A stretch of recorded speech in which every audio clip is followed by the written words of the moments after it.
শ্রদ্ধেয় শিক্ষক মণ্ডলী ও সম্মানিত ভিউয়ার্স, টেক আইটি ইউটিউব চ্যানেলে আপনাকে স্বাগতম। খুবই ইম্পর্টেন্ট এবং খুবই জরুরি একটি বিষয় আপনাদের সাথে শেয়ার করতেছি। এখানে প্রধানমন্ত্রী শিক্ষা সহায়তা ট্রাস্ট কর্তৃক বিজ্ঞপ্তিটি প্রকাশিত, অর্থাৎ আমরা যেই সার্ভারের মাধ্যমে শিক্ষার্থীদের উপবৃত্তির তথ্য এন্ট্রি করে থাকি সমন্বিত উপবৃত্তির কর্মসূচির আওতায়, অর্থাৎ HSP MIS সমন্বিত কর্মসূচির আওতায় যেই আমরা উপবৃত্তি গ্রহণ করে থাকি, তথ্য এন্ট্রি করে থাকি, সেখান থেকে প্রত্যেকটা প্রতিষ্ঠান প্রধানের তথ্য সংগ্রহের জন্য এই নোটিশটি প্রকাশ করেছে। এটা আপনাদেরকে নিচে একটি ছক দিয়েছে যে এক্সেল ছক, এই তথ্যটি এক্সেলের মধ্যে MS এক্সেলের মধ্যে প্রেরণ করতে হবে। এখানে 10টা কলাম দেওয়া আছে, 10টা কলাম করে এটি আপনাকে এক্সেলের মধ্যে একটি মেইল নাম্বারে পাঠাতে হবে। তো এই মেইলটা মূলত এই মেইলটি পাঠাবে উপজেলা থেকে, অর্থাৎ উপজেলা শিক্ষা অফিসার কিন্তু এই মেইলটি ব্যবহার করে তথ্য প্রেরণ করবে।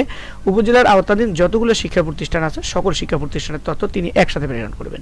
তবে আপনাকে যে তথ্যটি দিতে হবে সেটি হচ্ছে আপনি প্রত্যেকটা প্রতিষ্ঠান তথ্য প্রেরণ করবেন উপজেলার যে জিমেইল আছে, অর্থাৎ মেইল আছে, সেই মেইলে তথ্য প্রেরণ করবেন। আর সেখান থেকে সব তথ্যগুলো একত্রিত করে উপজেলা থেকে ইমেইলে পাঠানো হবে। তবে প্রতিষ্ঠান প্রধানরা ভুলক্রমে এই কাজটি আপনারা করবেন না, অর্থাৎ এই মেইলের মধ্যে আপনারা তথ্য দেবেন না।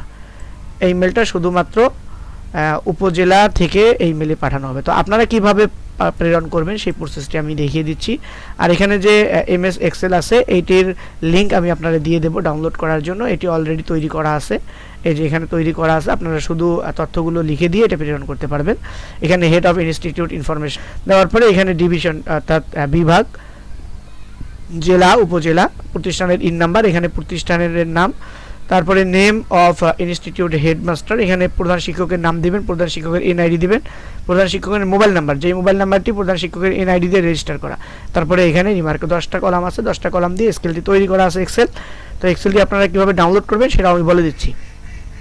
তো তার আগে চলুন আমরা মেলটি কীভাবে পাঠাবেন। যখন এখানে আপনি সম্পূর্ণ লেখাটি লিখে এই এক্সেলটি কমপ্লিট করবেন তথ্যগুলো দিয়ে, করার পরে আপনি যেভাবে মেলটি প্রেরণ করবেন সেজন্য আপনার মোবাইল বা কম্পিউটার থেকে একটি ব্রাউজার ওপেন করবেন বা সরাসরি জিমেইলে ঢুকবেন।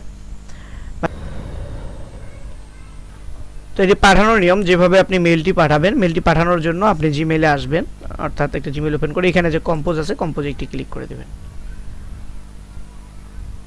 এরকম একটি ইন্টারফেস আপনাদের সামনে চলে আসবে। এখানে আপনি যে মেইল, অর্থাৎ আপনার উপজেলার মেইলটি এখানে লিখে দিবেন। আমি এখানে লিখছি। তো এখানে আপনি মেইলটি এভাবে লিখে দিবেন। মেইলটি লেখা হলে এখানে সাবজেক্ট লিখবেন। সাবজেক্টের মধ্যে প্রতিষ্ঠানের নাম লিখে দিতে পারেন আপনারা, বা যেটা আপনি সাবজেক্ট দিতে চান। আমি এটা লিখে দিলাম। তো এখানে আপনারা বিস্তারিত কিছু লিখতে পারেন, না লিখলে সমস্যা নেই, শুধু আপনি মেইলটা প্রেরণ করবেন। মেইল প্রেরণ করার জন্য এই যে আইকনটা আছে এখানে একটা ক্লিক করে দেবেন। এখানে ক্লিক করলে এটি আপনার কম্পিউটারে নিয়ে আসবে, অর্থাৎ যেই ব্রাউজার, অর্থাৎ যে ডিস্কের মধ্যে বা যেখানে আপনি ফাইলটি রেখেছেন সেখানে সরাসরি চলে যাবেন। এই যে আমার এক্সেল ফাইল, এটা এই যে HSP হেড ইনস্টিটিউট, এই যে এক্সেল ফাইল, এইটা এখানে সিলেক্ট করে ওপেন একটা ক্লিক করে দিবেন। ক্লিক করলে এটি কিন্তু এখানে ডাউনলোড হয়ে যাবে। বাস, ডাউনলোড এভাবে কমপ্লিট হবে। তখন এখান থেকে সেন্ড বাটনে একটি ক্লিক করে দেবেন। সেন্ড বাটনে ক্লিক করলে কিন্তু এটি চলে যাবে। তো ভিউয়ার্স, তারপরেও কোনো প্রশ্ন থাকলে কমেন্ট বক্সে জানাবেন, উত্তর দেওয়ার চেষ্টা করবো ইনশাআল্লাহ। শিক্ষা সংক্রান্ত সকল আপডেট পেতে চ্যানেলটি সাবস্ক্রাইব করবেন। ধন্যবাদ।